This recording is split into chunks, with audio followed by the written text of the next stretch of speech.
3 bulan di penjara, terkuak alasan Jennifer Jill simpan narkoba bertahun-tahun di lemari bajunya.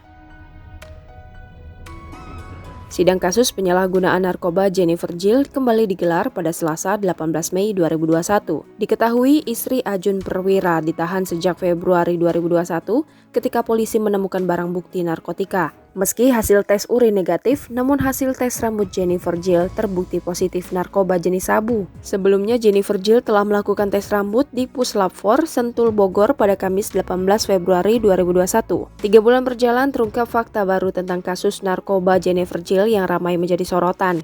Fakta itu terkuak dalam persidangan di Pengadilan Negeri Jakarta Barat pada Selasa 18 Mei 2021 lalu. Salah seorang saksi polisi dari Jaksa Penuntut Umum mengurai alasan istri Ajun menyimpan sabu di lemari baju. Melansir Kompas.com, JPU menghadirkan 4 orang saksi penyidik yang melakukan penggeledahan di rumah Jennifer Jill pada 16 Februari 2021 lalu. Jennifer Jill mengaku kepada penyidik jika dirinya lupa membuang sabu dengan berat total 0,39 gram beserta alat hisapnya. Ia juga mengungkap penuturan Jennifer Jill yang mengaku sudah tidak memakai barang haram tersebut. Di sisi lain, kuasa hukum Jennifer Jill, Sahala Siahaan berujar sedang mengusahakan rehabilitasi untuk kliennya. Ia mengacu pada hasil penilaian atau asesmen dari BNN yang menyatakan Jennifer Jill wajib menjalani rehabilitasi. Ia mengatakan jika perempuan yang akrab disapa Mami Ipel tersebut merupakan korban dari narkoba. Sidang kasus narkoba Jennifer Jill akan dilanjutkan pada 8 Juni 2021 dengan agenda mendengar keterangan saksi.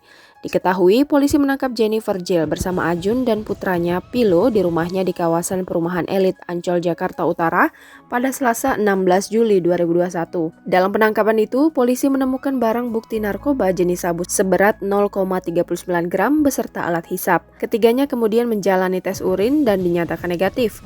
Polisi menjerat Jennifer Jill dengan pasal kepemilikan 112 ayat 1 Undang-Undang RI nomor 35 tentang narkotika. Berdasarkan keterangan Jennifer Jill, ia mengaku mendapatkan sabu-sabu dari 2 orang pemasok.